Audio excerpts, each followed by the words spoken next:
Imagine the tranquility of a small Texas town, where neighbors greet each other by name and front doors are left unlocked during the day. It's in this unassuming backdrop that a story of unimaginable horror unfolded, a story that would shatter the illusion of safety and haunt the community for years to come. In the center of this nightmare is a man named Jeffrey Maxwell. To many, he appeared to be just another face in the crowd. But beneath the surface lurked a predator with a chilling secret.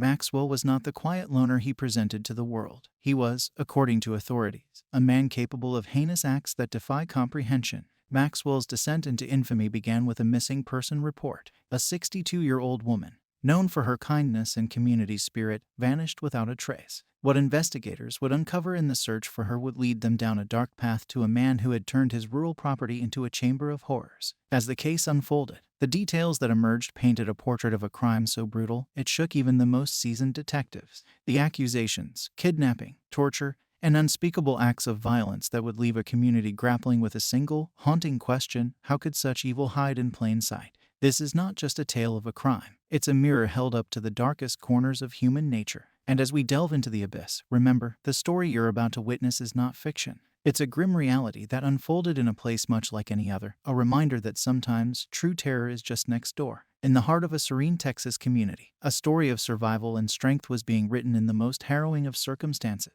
A 62-year-old woman, whose identity we shall protect, found herself in the grip of a terror that no person should ever have to endure. Her world, once filled with the familiarity of daily routines, was violently upended. Abducted from her own home, a place where she once felt safe, she was thrust into an ordeal that would test the limits of her resilience. The days that followed were marked by fear and uncertainty, a testament to the cruelty one human can inflict upon another. Without delving into the darkness of the acts committed, it's crucial to understand the gravity of the situation. She was held against her will, her freedom stripped away, her voice silenced. But even in the absence of her power to escape, her spirit remained unbroken.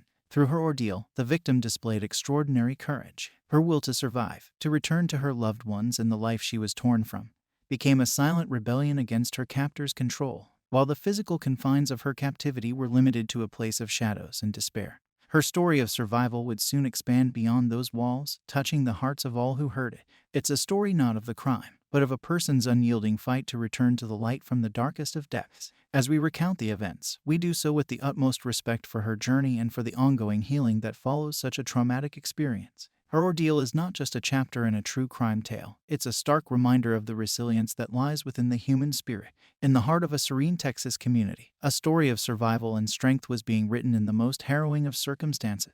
A 62-year-old woman, whose identity we shall protect, found herself in the grip of a terror that no person should ever have to endure. Her world, once filled with the familiarity of daily routines, was violently upended. Abducted from her own home, a place where she once felt safe, she was thrust into an ordeal that would test the limits of her resilience. The days that followed were marked by fear and uncertainty, a testament to the cruelty one human can inflict upon another. Without delving into the darkness of the acts committed, it's crucial to understand the gravity of the situation. She was held against her will, her freedom stripped away, her voice silenced. But even in the absence of her power to escape, her spirit remained unbroken. Through her ordeal, the victim displayed extraordinary courage. Her will to survive, to return to her loved ones and the life she was torn from, became a silent rebellion against her captor's control. While the physical confines of her captivity were limited to a place of shadows and despair, her story of survival would soon expand beyond those walls, touching the hearts of all who heard it. It's a story not of the crime, but of a person's unyielding fight to return to the light from the darkest of depths. As we recount the events, we do so with the utmost respect for her journey and for the ongoing healing that follows such a traumatic experience. Her ordeal is not just a chapter in a true crime tale, it's a stark reminder of the resilience that lies within the human spirit. The turning point in this harrowing saga came with a breakthrough that pierced the veil of uncertainty shrouding the community. It was the moment law enforcement closed in on the suspect, Jeffrey Maxwell, bringing an end to a period of fear and speculation. Maxwell's arrest was not a matter of chance. It was the culmination of meticulous detective work, of piecing together a puzzle that led to the doorstep of a man who had blended into the fabric of the community. The operation to apprehend him was swift and decisive, a clear message that such acts of cruelty would not go unanswered. The news of the arrest rippled through the town, a mix of relief and disbelief. Neighbors gathered, conversations unfolded in hushed tones, and a collective sigh of relief was almost palpable. Yet, amidst the relief, there was a chilling recognition. The face of the man in handcuffs was not that of a stranger, but someone they had passed on the street, someone they had known. Reactions were mixed. There was gratitude for the safety restored, but also anger for the betrayal of trust. There was sympathy for the victim, but also a haunting question that lingered in the minds of many: how could they have missed the signs? As the community grappled with these emotions, a deeper conversation began to emerge. It was a dialogue about vigilance, about the importance of community, and about the thin line between normalcy and the darkness that can hide behind a familiar face. In the arrest of Jeffrey Maxwell, there was more than just the closure of a case. There was a lesson in unity, a reminder of the strength found in the bonds of neighbors when faced with the unthinkable. As the dust settled on the arrest of Jeffrey Maxwell, the gears of justice began to turn. The community's gaze shifted from the streets to the courtroom, where the next chapter of this somber tale was about to be written. The trial commenced amidst a flurry of media attention and public scrutiny. The charges laid out were grave, a stark testament to the severity of Maxwell's alleged crimes. The prosecution stepped forward, not just as representatives of the law, but as the voice of a community shaken to its core. Opening statements painted a picture of the ordeal, not in the hues of sensationalism, but with the sobering palette of facts. The prosecution spoke not only to the jury but to every person who had followed the case with a heavy heart. They outlined a narrative of evidence and intent, setting the stage for what promised to be a trial fraught with emotion and legal intricacies. The gravity of the trial was palpable. Each word spoken by the prosecution seemed to echo through the courtroom, a reminder of the weight of the task at hand, to deliver justice for a crime that had left an indelible mark on the soul of the community. As the trial began, it became more than a legal proceeding. It was a process of healing, a collective journey towards closure and the hope of justice in the wake of tragedy. The beginning of the trial was not just the recounting of a crime, but the first step on a long road to resolution and perhaps, in time, a semblance of peace for those affected. As the trial of Jeffrey Maxwell unfolded, the courtroom became a crucible of truth-seeking. The prosecution began to lay out their case, piece by piece, each element a crucial part of the puzzle that linked Maxwell to the heinous crimes. The evidence presented was both compelling and disturbing. Forensic findings played a significant role, with experts testifying to the physical traces left behind. This wasn't just about abstract theories, it was about tangible, scientific proof that painted a chilling picture of the events. Key testimonies added depth to the narrative. Witnesses took the stand, their accounts adding layers to the story, each testimony a thread in the tapestry of evidence. The jury listened intently, aware of the gravity of each piece of evidence presented. Among the evidence, there were items that stood out for their poignancy. Personal belongings, perhaps mundane in everyday life, but in the context of the trial, they were silent witnesses to a tragedy. These items spoke volumes, each one a poignant reminder of the victim's ordeal. The presentation of evidence was more than a legal procedure, it was a narrative unfolding, a story being told through the lens of law and order. Each piece of evidence, each testimony, brought the courtroom closer to understanding the full scope of the crime. As the trial progressed, the evidence mounted, weaving a tapestry that would ultimately lead to a verdict. In this pursuit of justice, every detail mattered, every piece of evidence a crucial part of the quest for truth. In the high-stakes chess game of the courtroom, every move counts. As the prosecution laid out its case, the spotlight turned to the defense. Jeffrey Maxwell's legal team, tasked with the daunting challenge of countering the charges, began to unveil their strategy. The defense's approach was multifaceted, aiming to cast doubt on the prosecution's narrative. They scrutinized the evidence, searching for inconsistencies or alternative explanations. Their goal was not just to respond to the charges, but to offer a different perspective on the events in question. Key to their strategy was challenging the forensic evidence. The defense brought their own experts to the stand, experts who offered alternative interpretations of the data. In a case where physical evidence played a central role, these counterarguments were crucial. Another pillar of their strategy was the exploration of Maxwell's background and character. The defense sought to paint a more complex picture of the accused, one that went beyond the confines of the crime itself. They delved into his past, his mental state, and any factors that might shed light on his actions. The defense's arguments were not just about creating doubt, they were about storytelling. They aimed to weave a narrative that offered an alternative view, one that could sway the jury's perception and open the door to a different verdict. As the trial progressed, the defense's strategy unfolded in real time, a counter-narrative to the prosecution's tale of guilt. In the courtroom, where every word and every piece of evidence could tip the scales, the defense's approach was a critical element of the unfolding drama. The defense's strategy was a reminder that in the pursuit of justice, there are always multiple sides to a story, each demanding its moment in the court of law. In the midst of legal arguments and evidence presentation, the trial reached a profoundly human moment. The victim impact statement, a voice for the suffering endured, was shared in the courtroom. This was not just a legal formality, it was a raw, emotional testament to the consequences of the crime. The statement, either read by the victim or a representative, echoed through the courtroom. Every word carried the weight of the ordeal, painting a vivid picture of the pain, the fear, and the lasting trauma. It was a moment that transcended legal proceedings, touching the hearts of everyone present.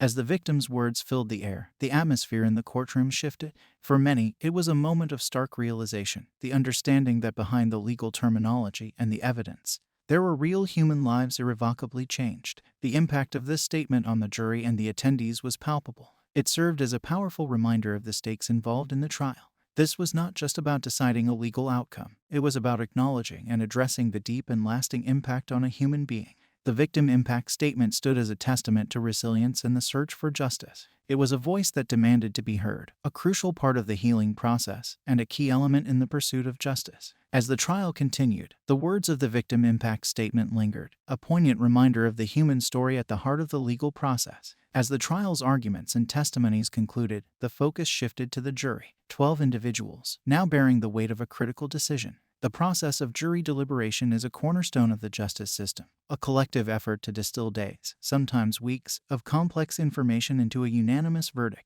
Inside the deliberation room, the jurors revisited key pieces of evidence, debated the credibility of testimony, and dissected the legal instructions provided by the judge. It's a process shrouded in privacy, a safeguard to ensure unbiased and unpressured decision-making. The gravity of their task was immense. Each juror's perspective, shaped by their own experiences and understanding of the law, contributed to a decision that would change lives forever. After hours, or even days, of deliberation, the moment of truth arrived. The courtroom, filled with a palpable tension, awaited the jury's decision. The verdict, a culmination of the trial's proceedings, was about to be revealed. As the foreperson read out the verdict, each word resonated through the courtroom. Whether it was a declaration of guilt or innocence, the impact was immediate and profound. The jury's decision marked the end of one journey and the beginning of another. The aftermath of the verdict was a mix of relief, disbelief, and a myriad of emotions, reflecting the complexity and intensity of the trial. With the verdict delivered, the trial moved to its final phase, sentencing.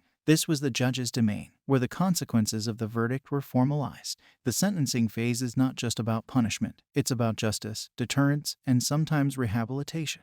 The judge, considering factors like the severity of the crime, the defendant's history, and the impact on the victims, pronounced the sentence. This moment was the legal system's final word on the case, the closure of a chapter for many involved. Any statements made by the judge during sentencing often reflect on the nature of the crime and its place in the broader context of society and justice. As the courtroom emptied, the echoes of the trial lingered. For some, it was an end to a long, painful journey. For others, it was a moment to reflect on the complexities of justice and the human stories entwined within it.